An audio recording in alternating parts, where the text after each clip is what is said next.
What's going on, everyone? Yesterday was the 25th anniversary release, and with that, we got the official poster for the upcoming Scream 5. And it's just a nice little subtle poster, nothing too crazy, nothing too over the top. You just got Ghostface standing there looking beautiful with knife in hand, getting ready to pounce on someone. But I wanted to sort of break down this poster and point out some key elements that I think could really give clues for the upcoming Scream 5 film. And before we jump into it, be sure to like this video. Helps me out a lot, lets me know you enjoy these types of videos, and I truly appreciate it. If you're not subscribed to the channel, what are you doing? Hit that subscribe button, followed by the bell notifications, stay up to date with all things Scream, join this wonderful community, and all of our discussions. So right off the bat, just the way in which Ghostface is holding the knife and the hood and everything along those lines, it looks like the Roman numeral for 5, which would make sense. You know, you got the V, it's a clear indication of the 5th film. Now, it's something that is, again, very subtle. You might not even really notice or pay attention to, but as you look at this poster, you'll really start to notice it. It really starts to stand out as the Roman numeral 5. Now, a couple key points as far as maybe, again, take all this stuff as potential red herrings or just, misdirections. Everything is done deliberate when it comes to Scream. But a key element in this poster is the left hand. The killer is holding the knife with their left hand, which indicates that the Ghostface would be a left-handed killer. Now, could this just be for the poster's sake to throw us off? Again, they know what they're doing. They know that we're going to catch on to that, figure it out, and thus we're going to talk about it, speculate, and now all of us, what are we going to do? We're going to be looking for the left-handed killer.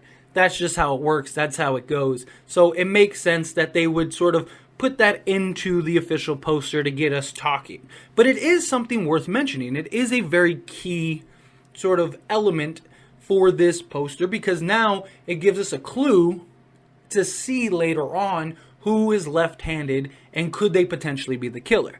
Now, another sort of key point is the blade itself, primarily the handle.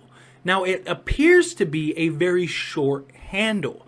Usually the handle has a little point sticking out at the top, a silver point, whatever that may be, and this appears to be the whole entire handle is in the hand of the actual Ghostface. Now, could this just again be just for the poster's sake, not to have anything too crazy, or are they using a small handled blade, which is very significant? If you know anything about hunting, about using knives, stuff like that, there is a significance in that. So that is something else that I find very interesting in regards to this poster. Obviously, you got the blade itself with some blood on it. Not too much there. There is the reflection of Ghostface in the blade, which I thought was a really nice touch. Can't really see it unless you really zoom in to the blade, but it's there. The Ghostface mask is slightly different, but we already knew that, so that's not a huge surprise there. The last sort of key point that I wanted to mention is it's always someone you know.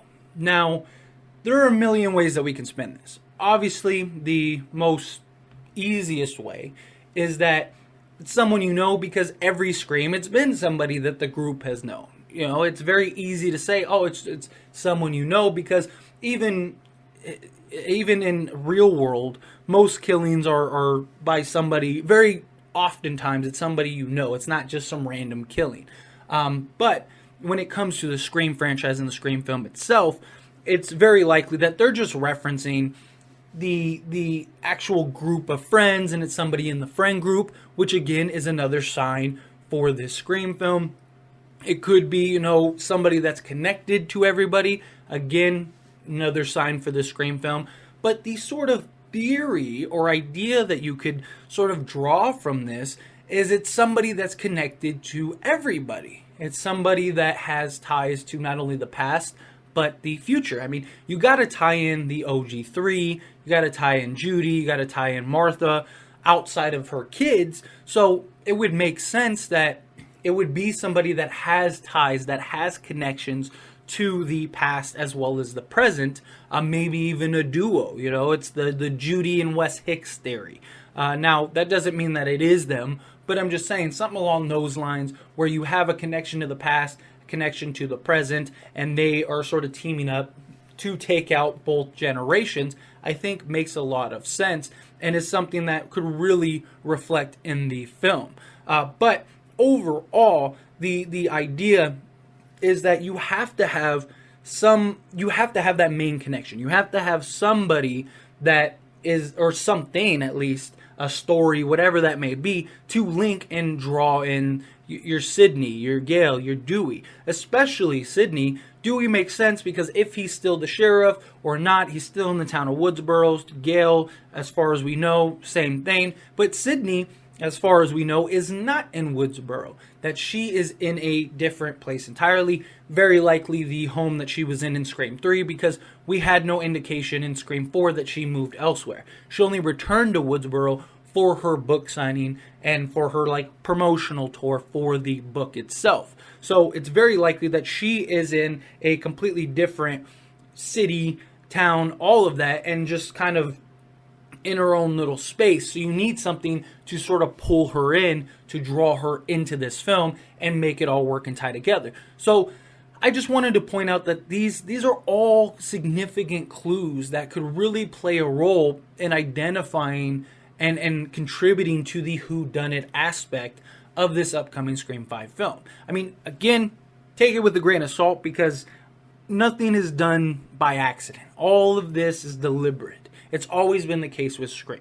You know, they drop little subtleties, they drop little hints, they drop little clues to draw us in as an audience because they know that they're going to have content creators like myself. You're going to have people posting all over the internet talking about, oh, it's a left-handed killer. Look, it's the Roman numeral 5. Look at the title. It's someone you know. And people really start breaking that all down to really advertise and promote this film, and then they go into the film assuming that is actual evidence to figure out the whodunit. Could it be? Absolutely. But just keep in mind when you're watching the film that this could very well be just a misdirection in order to keep us on our toes. But as always, this is a discussion and I want to hear from you, so let me know what you think down in the comments below. Did you notice any of these little Easter eggs in the poster itself? Is there any others that you noticed that could be significant that I didn't mention? I'd love to hear that down in the comments below. And if you haven't liked this video, hit that like button. It helps me out a lot. Lets me know you enjoy these types of videos, and I truly appreciate it. If you're not subscribed to the channel, again, what are you doing? Hit that subscribe button, followed by the bell notification so you never miss an upload.